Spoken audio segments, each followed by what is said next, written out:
Deep in Idaho's backcountry, you'll find one of the most extreme places in America. It's called Hell's Canyon. It's one of the strangest places in our country. But inside of Hell's Canyon, there's something even more dangerous. It's called the Snake River. Everyone talks about how thrilling it is. The whitewater rapids, the towering cliffs, the feeling of being somewhere that's truly untouched. But nobody ever talks about what happens when the sun goes down. They don't mention the screams that you hear at night. They don't mention the overturned rafts with no bodies ever recovered. And they definitely don't mention how many accidental drownings happen every year. This canyon doesn't just feel dangerous, it feels intentional. Like something down there knows just how far away you are from help. And we had no idea how dark it was until we got there. If you're a regular viewer of the channel, please like the video now, you know it's gonna be good. If this is your first time here, consider subscribing as you go. And if you're watching on a podcast platform, please give us a 5-star review.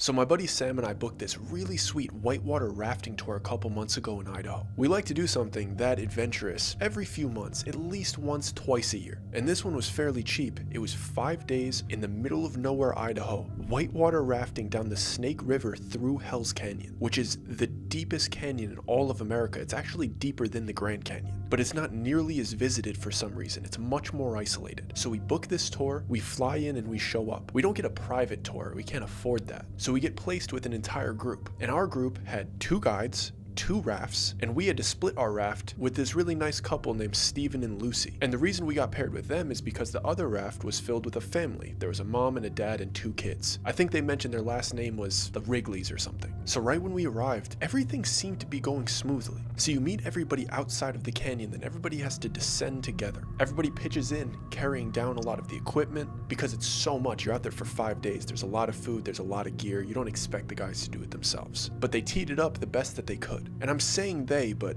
when we showed up, there was actually only one guy there. His name was Colton, and he was very polite, very respectful, seemed very responsible. And we felt like we were in good hands. He didn't seem too worried about the weather that was coming up because we knew that there was going to be some rain, and he seemed very optimistic about the trip. But I could tell there was a little bit of hecticness going on in his world because he kept checking his phone, he kept talking into his walkie-talkie towards somebody else who wasn't responding. And we met Steven, we met Lucy. Colton told us that we were going to be on the raft with them, so we wanted to get acquainted because some of these rapids get a little bit serious, so we kind of all want to trust each other. The Wrigleys were keeping to themselves, obviously because they have 2 teenage boys, trying to wrangle them. They're really excited. They were polite for the most part. But after about an hour, I realized why Colton felt so on edge to me. And it was because of the other guide. This other guide shows up and he pulls up in his truck and he does one of those like skirting to a stop. He's immediately like grunting and coughing, pops open his door, slams it pretty hard, and is already talking to the group as he's circling his truck. We've been there for over an hour. We're all on the same page and we've been waiting for him. And he shows up as if like, time to go, everybody hurry up now that I'm here. And I need to explain this because this is a behavior pattern and a type of person that gets you into really bad situations. Nobody else in the group was able to sniff it out as quickly as I was able to. I knew that this new guide that just showed up named Chuck was clearly hammered the night before, and he was making up for it with a fake bravado and a fake hustle. If you haven't been around people like that or lived around people like that check out for multiple days just boozing and then all of a sudden they're vacuuming the house at 6 a.m. and hitting the vacuum into your door, you don't understand that type of personality. He had it and I saw it right away. And I look at Sam and right away, I could tell he's a little bit annoyed by the behavior, but I tell him that I'm not getting on a raft with Chuck. I don't trust him. I could see it all over him. Sam gives me no pushback. He's like, honestly, me neither. Let's get ahead of it. Chuck is pointing at people, telling them to do things. We ignore it outright, and we go up to Colton and we let him know we're going to be on your raft. I want nothing to do with that guy. And I tell him I'm not going to make a scene about it, but don't think that I'm spending time with him. I could see through the act. I could see through his facade. And Colton looked right in my face. He knew that I saw through all of it. And he said, don't worry about it. You're with me. Thank you for not saying anything to anybody else. He's been going through a really hard time lately. And the only reason that we got onto that river with them was because of how responsible Colton felt. If it was only Chuck, there's no way we would have done it. We would have backed out. or rescheduled when he was in his right mind and gave him a second chance. So me and Sam are doing our best, completely ignoring the drunk's call to actions and only listening to Colton because we're on Colton's pace. But Colton is kind of letting Chuck bully him a little bit, and he's making everybody load up the rafts really fast. He's like, we gotta go, guys, 10 minutes from now and we're out. And we're looking at Colton for the cosign. He's like, we probably should. And obviously we question him. We're like, we're not supposed to depart for like another 30-45 minutes. But Chuck does a drive-by. He's like, you didn't hear about the dam. So condescending, so annoying, zero customer service, acting like he's superior in this moment. He knows something about the dam, even though he showed up with no supplies, didn't help Colton set up whatsoever, and was an hour late. So we again look at Colton, we're like, what is he talking about the dam? And this was right around the time in that area there was apparently some laws passed where they were attempting to release the dams every week or two to help with salmon breeding, to like keep the water temperature in the river down. Like if they had the dams closed all the time, the water would get too warm and the breeding would go down. So it was this weird trial and error where there was an agreement to open the dam, and apparently they're opening the dam today. Naturally, we didn't love the sound of that.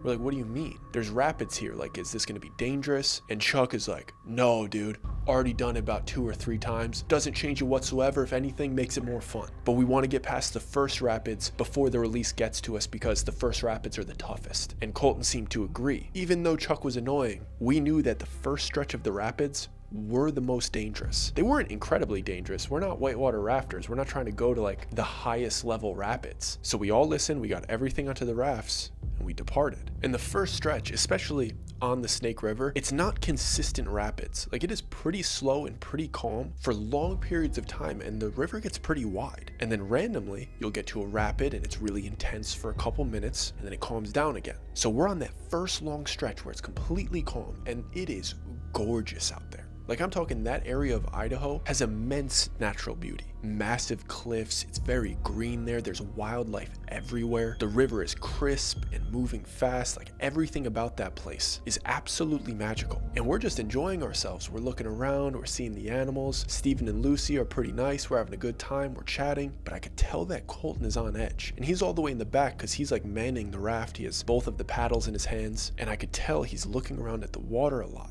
And at one point he tries to get us like closer to the edge, and he's like looking at the water level, and he's like, man, it's getting a lot higher than I was expecting. And it's not like the river was super intense in that area. Like it was fairly calm, but it was moving. And according to him, it was much more intense than it usually is in this area. So I could tell he was building up a little bit, like how intense is this first round of rapids gonna be? And Chuck and the Wrigleys were a little bit downstream. They were staying ahead of us. So as Colton's like walkie-talkieing him, he's like, what's it looking like up there? He's trying to get a little bit of information, and Chuck's just like barking back at him like, it's gonna be fine. I hated that. Like, just give the man an answer. We're trying to see what kind of situation we're in. But in between the really annoying walkie-talkie chatter, it was gorgeous, and the wildlife was so intense. There was actually much more bighorn sheep out there than I was expecting. And they have those like big curling horns on them, and they're in clusters and groups, and you can kind of hear them chattering to each other as you're going downstream. It's super majestic, and we're all trying to have a good time, and we're trying to chat and laugh and point things out. But the energy that Colton was giving off was that he was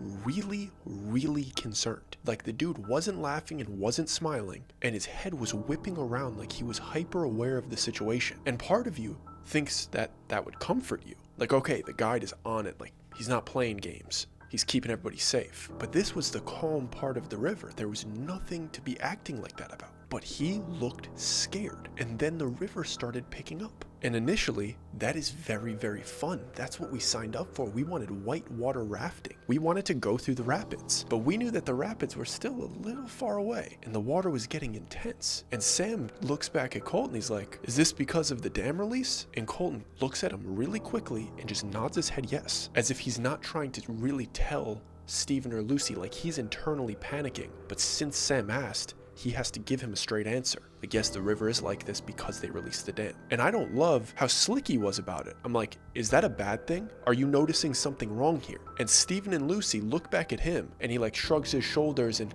kind of does like a, don't worry about it. And they look back towards us, and when they look back towards us, he nods his head very quickly.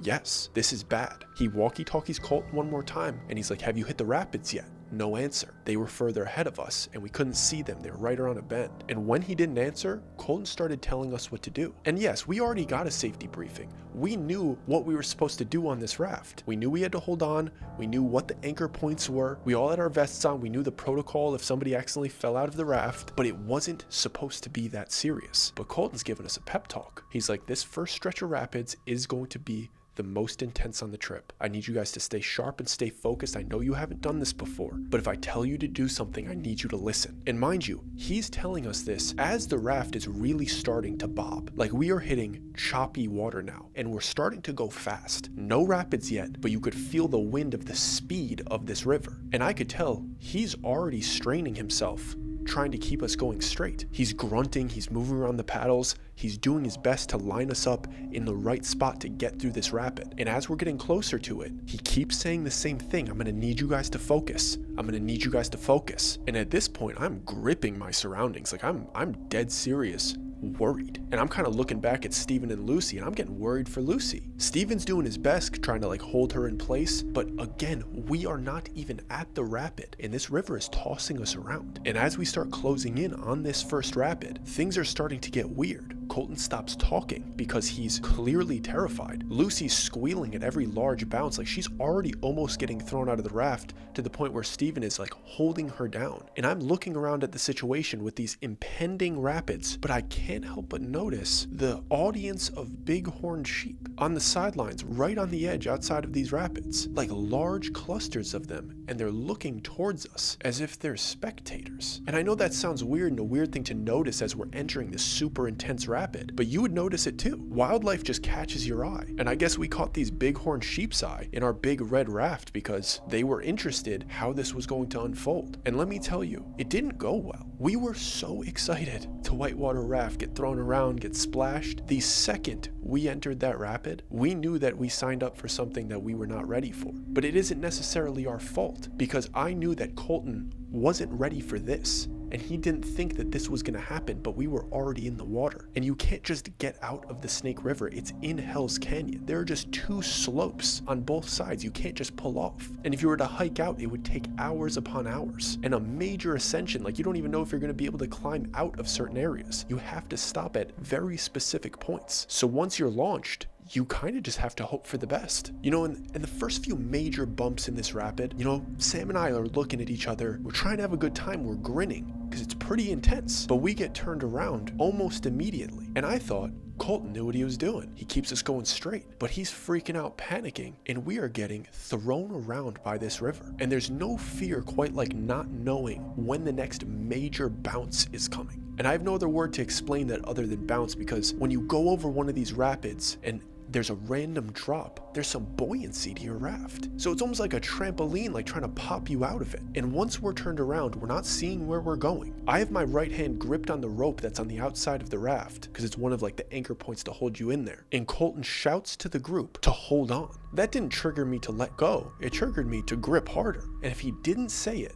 I don't think I would have stayed in the raft, because we hit what felt like the worst pothole that you could ever go over. And it launched me out of the raft, over the side, but I still had my hand on the rope. And once I felt the bounce happening, I like pulled myself in to keep my upper body center of gravity in the raft, but I kind of somersaulted over the edge. But I kept the rope really close to my chest, so my shoulders and upper body didn't go in the water, but my legs did. And I don't know how else to express what it feels like to be submerged, or in this case, semi-submerged, in a river, in a rapid, but it felt like my legs were powerless. Like once they were in that water, the currents that were going on underneath the surface were so intense that it was like my leg muscles didn't work. Wherever the current was going, I vividly remember it twisting my legs. Like imagine you crossed your feet over each other, and I was trying to get them straight to climb back into the raft, but the way it was twisting me, I felt absolutely helpless, like I was in some type of pretzel. And the only thing that I could do was try to pull myself via my upper body back into the raft to get my legs out of the water, because they were getting thrashed around. Like if my ankle had hit one of the rocks that was underneath the surface, it was shattering. There was nothing I could do about it. And it's not like Sam could reach over and grab me. He has to hold himself in, because he had just felt that massive bounce. Steven has his hands full holding Lucy in that raft, and Colton has us turned around. So I was completely alone in this situation. But luckily,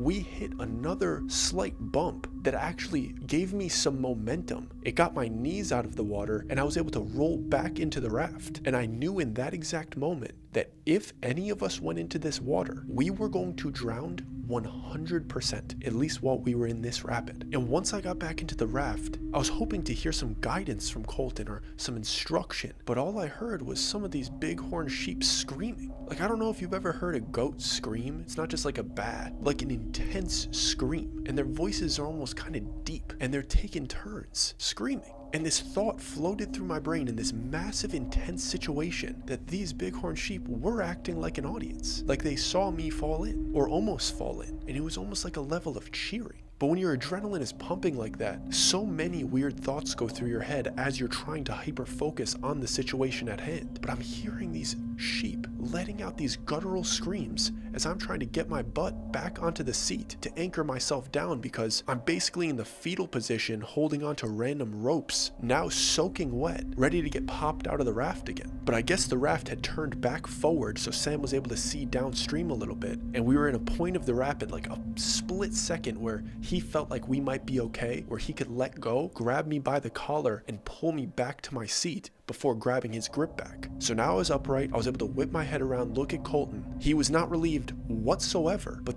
this is the weirdest part. He wasn't looking downstream with us. He's looking off to the side at the sheep, and I'm like, yeah, I mean, I was too, so it's not that weird. But sir, you have the paddles in your hand. You should be focusing on the rapid. I almost just flew out of the boat. You just almost lost one of your passengers, and you're here all the time. The screams are weird to me because this is like one of my first times seeing bighorn sheep. So yeah, it's getting into my psyche. You gotta stay focused, dude. Task at hand. So I call back to him, and I just say something simple. Colton, when does this ease up? And not looking at me, still whipping around, looking at the wildlife while we are smashing through this hyper intense current. The man replies 30 minutes. And the way my forearms were burning, I literally didn't think I was going to be able to make it there. But we had exited the first rapid. Thank goodness nobody fell out of that thing other than me halfway. But we were in a stretch where there was a couple rapids back to back, and they were only like a minute or two apart. So we have these short couple minute breaks in between these horribly intense, borderline traumatic situations where Colton isn't answering our questions in between because he looks like he's seen a ghost. Steven and Lucy are not having any fun whatsoever. She's been crying for about 15 minutes already. Sam and I are trying our best not to cry, but our hands are getting torn up and calloused from these ropes. And we know that each and every rapid that's coming up is going to be harder than the last one just because of our fatigue. But after about 5 more close calls, one of them with Lucy, which was a real freaky situation because if she went in, who's going after her? And how long can Steven keep up his strength? If me and Sam are tired from holding ourselves down, he must be struggling. We finally get through the last rapid of this stretch. And Sam had studied what we were going to do for a few days because he likes to be prepared. He likes to know what's coming. And he announces to the group, don't worry guys, that's the last one for today.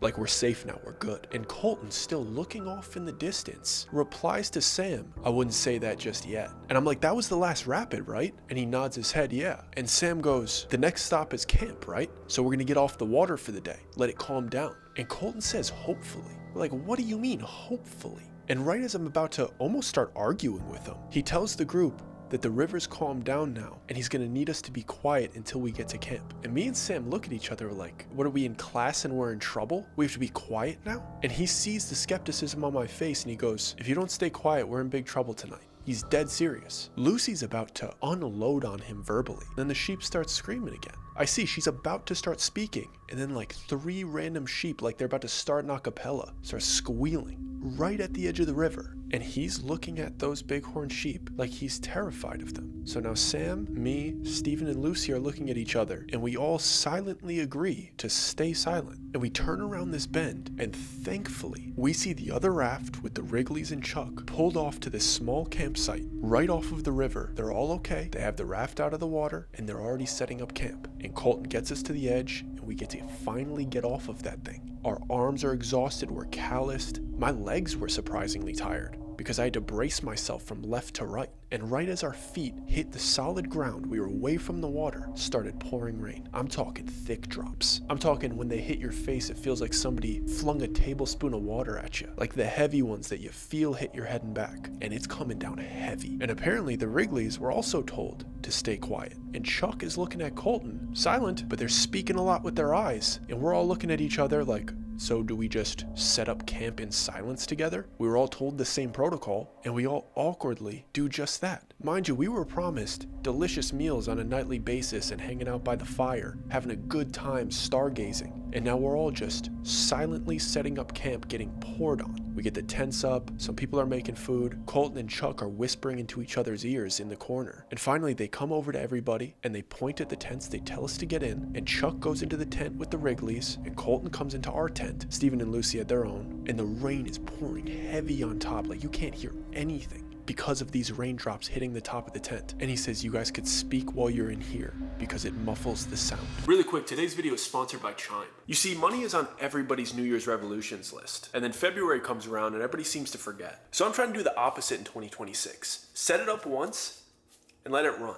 That's why I like Chime's high yield savings account. It's a simple way to let your money work in the background. And right now you could get up to $350. Here's the part that matters. Chime's high yield savings account earns up to 3% APY. That's way higher than a regular savings account that basically pays you pennies. And it's fee free. No monthly fees, no minimum balance requirements, and you're just earning on your money. What I personally like is the automation. You could set savings goals right in the app. Emergency fund, travel, whatever. And you could do stuff like roundups or automatically send part of your paycheck to savings. So you never have to remember to be responsible. I use this and you should too, especially if you're tired of having your money just sit there doing nothing. And if your bank is still hitting you with overdraft fees in 2026, come on guys. Traditional banks are like cable and Chime is like streaming, built for how people actually live now. Make your money actually work for you in 2026. Get up to $350 and start earning up to 3% APY on your savings. Go to chime.com/Dougie Corrado. It'll be the top link in my description box or scan the QR code on the screen. Plus, you get no overdraft fees and your paycheck up to 2 days early. That's chime.com/Dougie Corrado.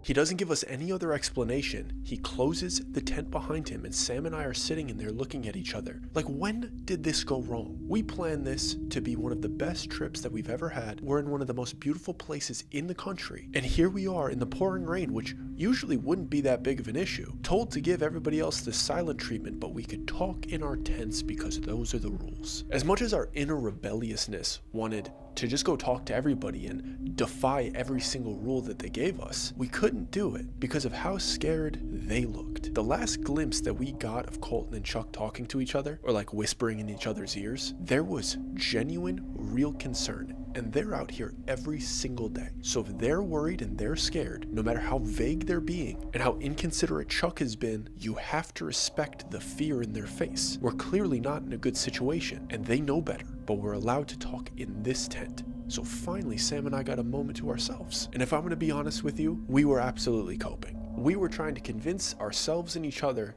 that tomorrow's gonna be better. Like this first day, they released the dam, everybody was on edge, it was way more intense than it should have been, but it'll pass us, and tomorrow is the start of the fun part of this trip. At one point, Sammy even said, I'm sure Colton and Chuck will apologize to us tomorrow. At some point, things are going to get better. And I'm like, yes, dude. I'm agreeing my little butt off. Sam, you're so right. This trip is about to get amazing as God is just pouring gallons and gallons of water on top of our tent and it's leaking through some of the seams. We had to keep the spirits high. At one point, Colton unzipped our tent and just reached 2 plates of food in. Like we're war prisoners, and we grabbed for them because we were starving from the hard day that we had. We scarfed it down and we got to sleep as quickly as we could because we knew tomorrow morning was going to be better. We're going to get back on that raft at sunrise and it's going to be so much fun. But we get woken up and it felt like the middle of the night, but when we checked our watches, it was just about 2 hours before sunrise. No one woke us up. The water flowing under our tent is what got us. And we heard in the distance, oh no. And I stick my head outside of the tent and I see Chuck and Colton getting ready really quickly. And I see the Wrigleys breaking down their tent. And I see Lucy with both hands on her face. She's the one that said, oh no, as the river is encroaching on our campsite.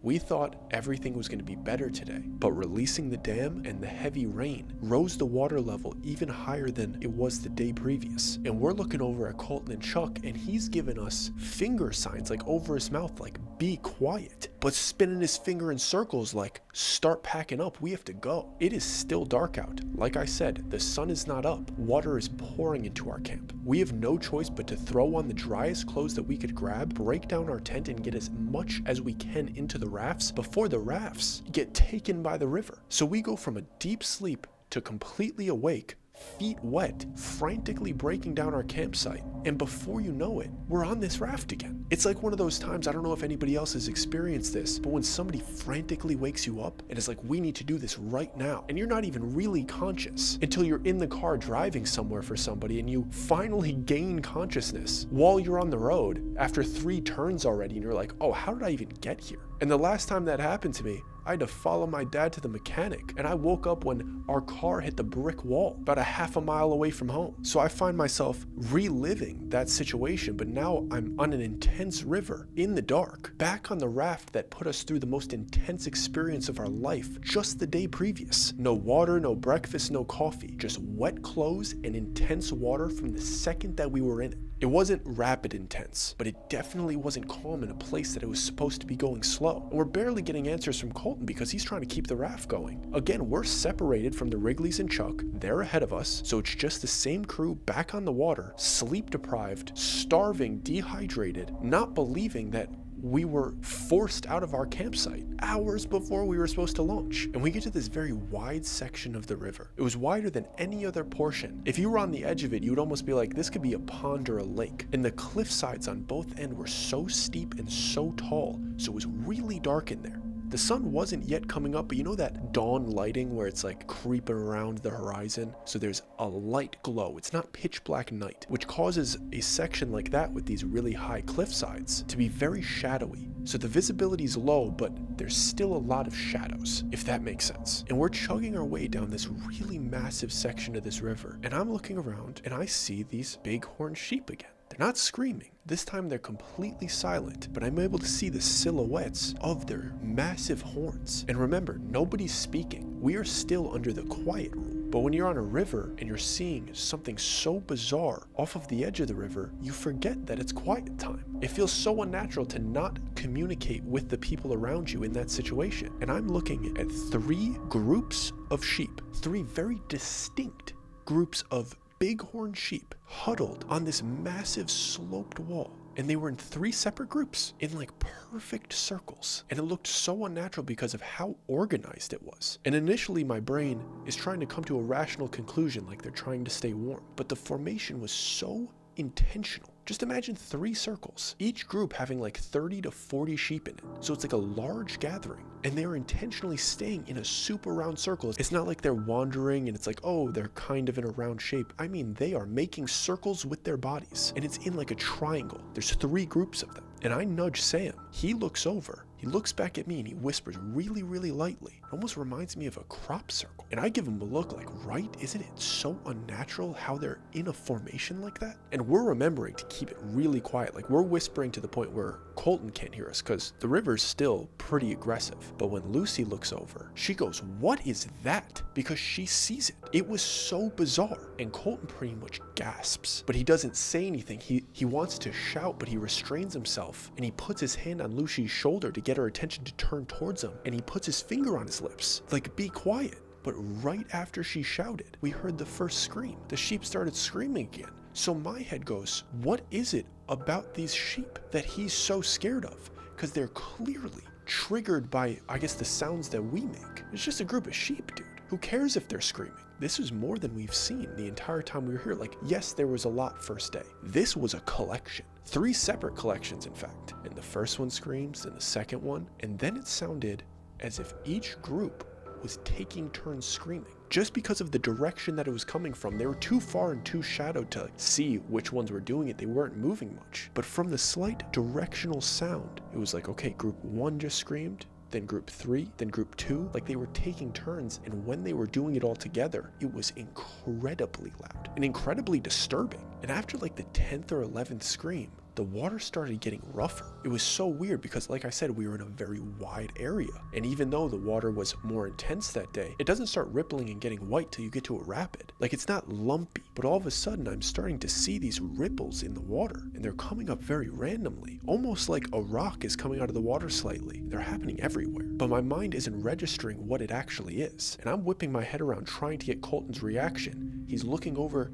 towards these sheep, but then he turns all of his attention towards the water around us. Like, why does he look scared of it? So it is still dark out. There's disturbances in the water all around us as these sheep are harmonically screaming on the edge of the river. And Sam looks at me and whispers, "Sturgeon." I have no idea what he's talking about until I see the first one finally breach the water. I see its back, and I internally freak out because I'm like, oh my god, that looks like the Loch Ness Monster. That is a massive, massive creature. But then I remember some of the research and some of the videos that Sam was sending me before we came here, and he was showing me the massive sturgeon that are in this river. They could be 10 feet long, 600 pounds. They look like prehistoric animals, but they're one of those like prize catches. Like, you don't always catch a massive sturgeon, but I'm seeing them breach the water all around us like they're a pod of dolphins. But when they're getting out of the water slightly, they look like they're fleeing something. Like they're intentionally going really fast, not like they're going with the current or swimming naturally. They look like they're trying to get out of the area, and they're all doing it at the same time, in the same franticness that you see like small pods of fish do it in those ocean documentaries when a predator comes around. When large fish do it in a group, it disturbs the water intensely, and when the fish are bigger than people and they're all around a small raft that's already on intense water and it's already raining,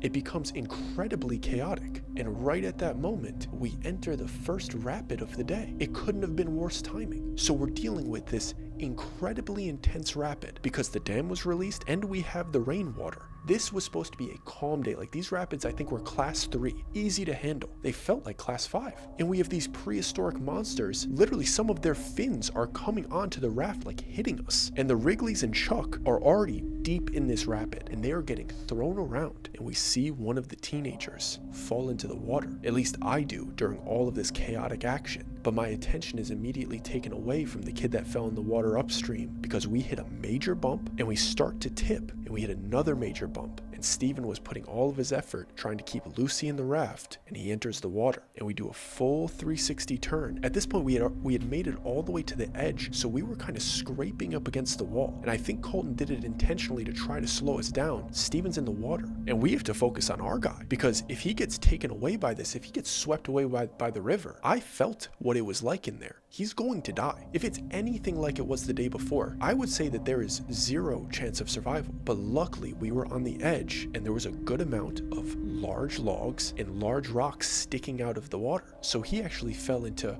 probably the most convenient spot that you could be in. And Colton's doing his absolute best, trying to keep as much friction that he can with the wall and keep one of his paddles like wedged. Like, we're still moving. You can't fight a current like that. And he's doing his best to grab a hold of anything that has any level of friction to slow down, but we're actually kind of mirroring each other. Like, he's not getting pulled so far away from us. And we get to this one point that's curving a little bit, and we're able to slightly wedge ourselves to where you're going much slower than you'd ever expect in a rapid, but only momentarily. Like, we're not able to hold that position. And he has found himself on this large rock, but the entire current is hitting his back. He's tried to prop himself onto it, but almost immediately, everything that he's wearing above his waist is over his head. Like, his vest was coming off. You could tell he's trying to like hold it down, like chicken wing it down, but his long sleeve shirt is over his head. And now this river is waterboarding this man with his own shirt. So he has no choice but to try to maneuver around this rock, but not fully let go of it while he can't see, while he's basically being waterboarded. And we're millimeters away from being out of this wedge,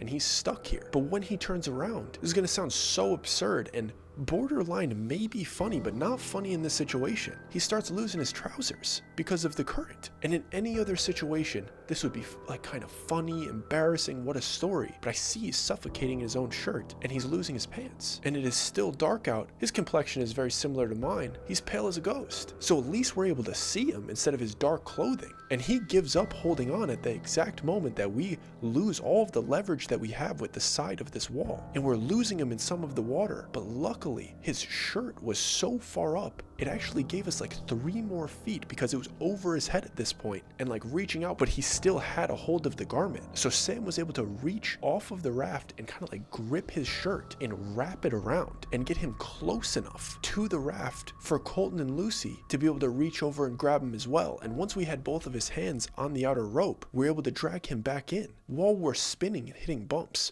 But we got him back in, and then the rapid ended. And even though it wasn't calm, it was much calmer than us being thrown around 40 seconds prior. And he shamefully puts his garments back on and pulls his trousers back up. He's absolutely traumatized and exhausted. He was only in the water, I would say, a minute and a half, but it looked as if he swam 6 miles. Like, that is the level of exhaustion that you feel in water that's that intense. Not to mention he was suffocating in his own shirt. And Colton gets back to where he should be sitting, and we're looking downstream, and the other raft is completely gone. They went after one of the teenagers that fell in. He didn't have anything to hold on to. They couldn't wait for us. They've been chasing him downstream while we were going as slow as we possibly could. So they're not even there. The only thing that's there with us is these 3 groups of bighorn sheep slowly making their way across this massive sloped cliff face, periodically screaming. And we're out there alone as the sun is coming up. The rain isn't slowing down. We had to battle a few more rapids, but no other major incidents. Nobody else fell out.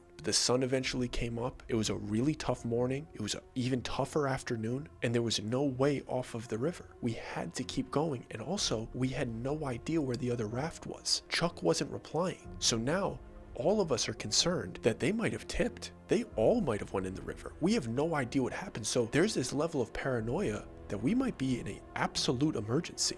So even when we get off, even if we could find a place we could pull off and set up camp, we don't know where they are. We need help because they need help. There's no relaxation that could ever happen, and we can't talk. All of us were scared to talk. We're sitting there completely silently as these odd animals are mirroring us on the left side of the river the entire day, because the last time one of us spoke up, it induced chaos, and eventually over time they stopped screaming. So we all came to the conclusion, with no explanation from Colton, if we're too loud, they start screaming, and their screams cause something. That was the only rational conclusion that I could come to. And all of us just want to get off this raft so bad. And each area that was supposed to be a campsite, we could tell because Colton would pull out his map and he would be expecting something. We could tell he was like looking for something. We would see like a little bit of land that clearly was a pull-off if it wasn't completely flooded in this moment. So we're in this perpetual flow down this river with no place to stop. And then finally, we'd come around this bend and we see the yellow raft pulled off to the left of the river, and we see 5 people on land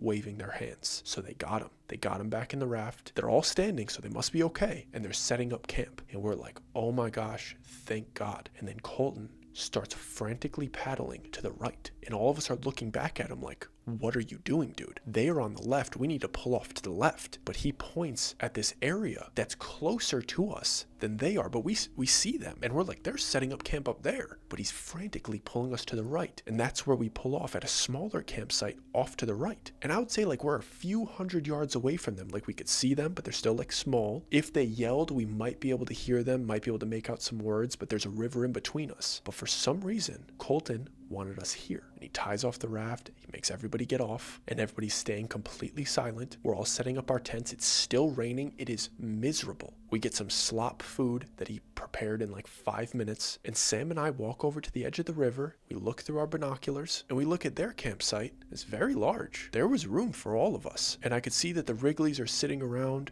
attempting to relax. They're definitely consoling their one son. They're all huddled around him, and Chuck is just pacing. He's pacing and pacing and pacing. We can't say anything, but we're both thinking, what is he doing? So we walk back towards our tent, and we wave over Colton because we're going to go into our tent and you're going to talk to us. So we get in there, he sticks his head in there, and Sam aggressively says, why are we not at that campsite? That campsite has the majority of the food and the majority of the water. Why did you stop here? And Colton says Chuck never would have went to that side willingly. If he could have stopped here, he would have. The horns are on that side.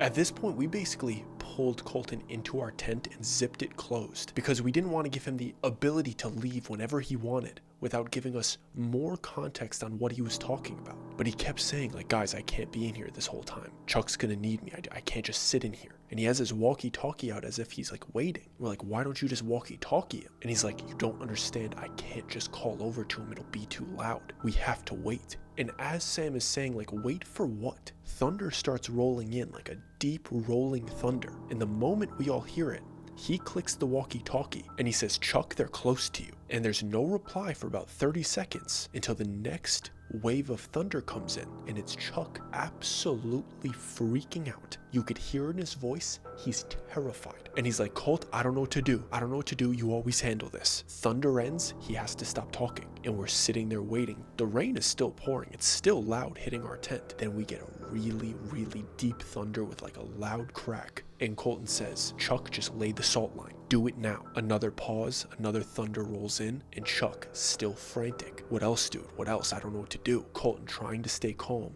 Another thunder rolls in. He's like, you need to burn the juniper wood, just like every time. And the thunder cracks, and he says, make sure all of the lights are pointing outwards. Keep the camp close to the river. But then the thunder starts to settle. We're not getting much more. It's not coming in periodically. There's a 5-minute wait, so there's radio silence. And we could see Colton is getting uneasy, and he unzips the tent and leaves. But we're not just letting him go by himself. We follow him to the edge of the river. He has his own binoculars. We have ours, because we thought we were going to be sightseeing and bird watching. But now we're all just looking across the river while Lucy and Steven are probably unconscious from their trauma that day. And we're all watching this campsite from across the river. And the Wrigleys are in their tents, and we see Chuck pouring a very distinct thick salt line just right around the camp. And we see him setting up these lanterns and these big like campsite lamps. I don't know if you've seen them. They're like on a tripod and you could like point them in a certain direction. It's so you could illuminate your entire camp. And he's pointing them all outwards away from the water. And they're all on the edge of the salt line. So it's actually illuminating their entire area. So we're able to see their campsite really well and the area around it. And then he starts lighting a fire, a really big fire, like he keeps putting wood on it. And it's this deep, rich smoke that we could actually smell after a couple minutes. So that must have been the juniper wood. And we're seeing Chuck pacing, throwing as much wood as he can on the fire. And we see that formation of these sheep going around their campsite from this really sloped cliff, slowly moving, almost like pacing back and forth. And one at a time, one of the groups would like come up to the salt line and then back up, and then another one would come in. And it was so weird because they were all moving as a cohesive unit. But right when they would get close to the salt line, they would enter the light that was being pushed out from these lamps, and it would almost discourage them. But the most bizarre part about it was these lamps that were pushing light into this very dark, sloped area of these horned sheep. You would see these shadows of their horns from these odd angles. Sometimes they would look so big. It would catch the right angle of the right sheep, and it would almost look as if it was like this massive creature in the middle, but it would only get close enough to where you would barely be able to see it, then it would back up into the darkness. And we were watching this formation happening over and over again. And finally some thunder rolled in, and really quickly Colton said, it's working, just get some sleep. And Chuck wasn't able to respond because another thunder didn't roll in. So we go back to the tent and we try to get him to come in with us, but he won't. He just tells us that we need to sleep. And the reality is he was right. And we go to sleep that night having no idea still what's going on. And thank the Lord we woke up the next morning. No rain, nice temperature, no water under our tent. We make our way outside. It's a beautiful day. There's a light breeze. Colton's up making breakfast. An actual real breakfast this time, like he's taking his time. And we could see that we have way more real estate on the campsite. The river calmed. The dam that was released, that passed, the rainwater had passed. And for the first moment during this trip, it felt like what it was supposed to feel like. And we sneak up behind Colton because we don't think we're allowed to talk still. He turns around, he's like, good morning, fellas. Speaking loud and clear. We're looking at him confused because you set the tone, dude. Now you're just smiling at us like everything's hunky-dory. So Sam leans into him, he like whispers, he's like, are we allowed to talk? And he's like, we are all good. Don't worry, let's start having some fun. Like he's trying to raise the energy like, hey, all that weird stuff that went on these past 2 days, don't even worry about it. And Lucy and Steven make their way out of their tent, and they come over kind of looking for answers too, but they just get handed a plate of food. Then we get handed a plate of food. It's a massive breakfast. It's delicious. And as much as we want to start questioning this guy, we have to fuel up. We don't know what kind of day we have ahead of us, but the tone was completely different. And as we're eating, he's walkie-talkieing over to Chuck and he's like, told you could do it, brother. Let's get going in about 15-20 minutes. And as we're all finishing up breakfast, Colton sits down in front of us, calm and confident says, yeah guys, so we're gonna cut the trip a little bit early. We have one more stop. We're gonna get you off the river. You guys all get a full refund. They're releasing the dam again tomorrow. Can't risk doing that again. So I'm sorry if you guys didn't have a good time. You're getting all your money back. Hopefully this is a story that you could tell. And he doesn't give us an option. He's like, that is what we are doing. And all of us look at each other and we're like, honestly, okay, get us off this river, get us out of this Hell's Canyon. We get all of our stuff together. We get back on that raft. It is calm. It is nice. We go through one rapid, a light class 2 or class 3. Great experience, fun, felt like a water roller coaster. This day was everything that this trip was supposed to be. The Wrigleys and Chuck are nearby. They're handling the raft so easily. Everybody's talking. Eventually, everybody's laughing a little bit. When we pull off to the exit point, it was the first time I felt disappointed. I wanted to keep going, but they were dead set on, we have to leave. So we pull off, and it's like this cabin that also looks like an old farm or something. And they start to explain to us like, yeah, this is an old sheep ranch. And Sam and I look at each other and Sam goes, it's a sheep ranch? And I reply, this is on the left side of the river. And then everything that was wrong with this trip, we're like, it feels like we shouldn't be here. But Chuck and Colton are saying, we called our buddy, they're coming to pick us up. It's a very short hike out from this area. He's gonna pick us up on the main road, right at the top of the canyon. Let's just wait in this cabin until he gets here. Like, everybody get in. As we're walking up to the cabin, looking at the ground, there's a salt ring around it. And we go inside, and there's a furnace, and Chuck is throwing wood in there. It's a very familiar smell. It's the middle of the day, it's bright outside, it's a beautiful day. We hadn't seen a sheep yet that day. But once we were all rushed inside of this building, they seemed totally confident. Ride's gonna be here in 20 minutes, don't worry about it. And we're chatting, kind of reminiscing on the crazy past 2 days. The Wrigleys are telling us what happened with them. We're telling them about the sturgeon that we saw. We're asking them if they saw these bighorn sheep the entire time. And they're like, yeah, dude, that was crazy. That was weird. Lucy and Steven are the only ones that aren't really coming around. Seems like Lucy's dealing with something internally, like as if she was like pretty traumatized. And then there's these 2 big windows that kind of like look out into an open area. And she starts hyperventilating. And she's like grabbing Steven. We see her starting to freak out and she's pointing out the window. So we all walk towards her and we all look out of this window. And there's a massive herd of bighorn sheep walked directly up to this cabin that we're in, stopped right at this salt line in a perfect circle. And they're all looking around like they were staying in that same tight formation. It was bizarre seeing it up close. Seeing it from across the river when it's dark out is weird enough. Seeing them 20 feet away from you in broad daylight and this girl pointing and freaking out, pointing at the group, was absolutely bizarre. But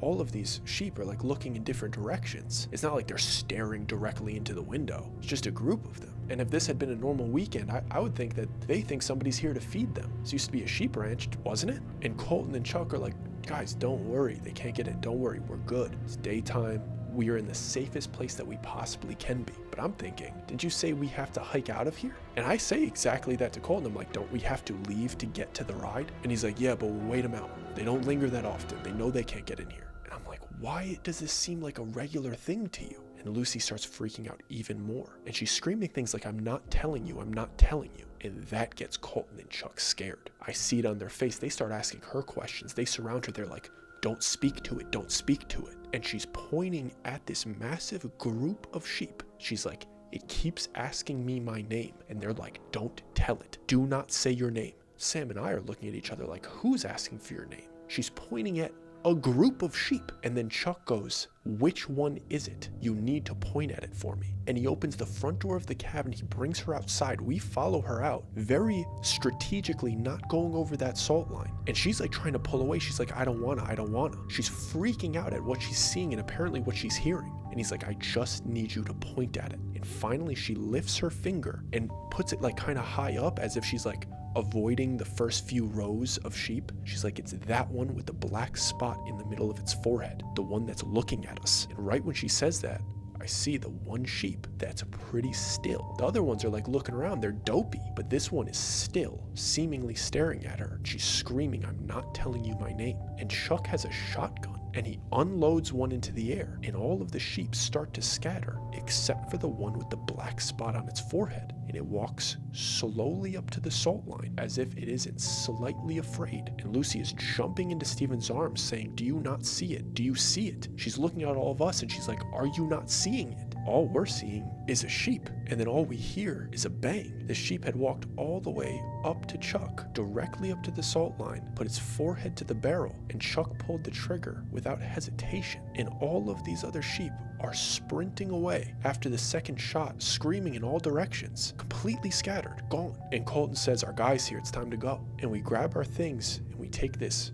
10 to 15 minute hike trying to get information from Colton and Chuck about what just happened. Lucy isn't even able to do anything other than whisper into Steven's ear. We get into the car, they're not answering our questions. We're getting the silent treatment. The Wrigleys get into a separate car. They drive us back to that place that we started where all of our stuff is. Steven gets Lucy into his car. He closes the door, and as he's coming around, we ask him, "What did she say to you? What just happened?" And he clearly is not waiting. He has one sentence for us before he gets into the car and drives off. And he's like kind of shrugging. He's like, "I don't know. She said that she saw a man with a head of a goat. I don't know what she's talking about, dude." Gets in the car and closes it. And Colton and Chuck are loading up their truck to leave. Like, they're not waving goodbye. Like, they're getting out of here too. Like, yeah, we have our car that we brought here as well and all of our stuff in it, but we're about to be left in the middle of nowhere with no explanation. So we march up to Colton as he is in his car, ignition on, and we're like, "What was that?" And he says, "Come back in a few months. That doesn't always happen." And Sam goes, "What doesn't always happen?" And Chuck replies from the passenger seat, "We don't always see ball."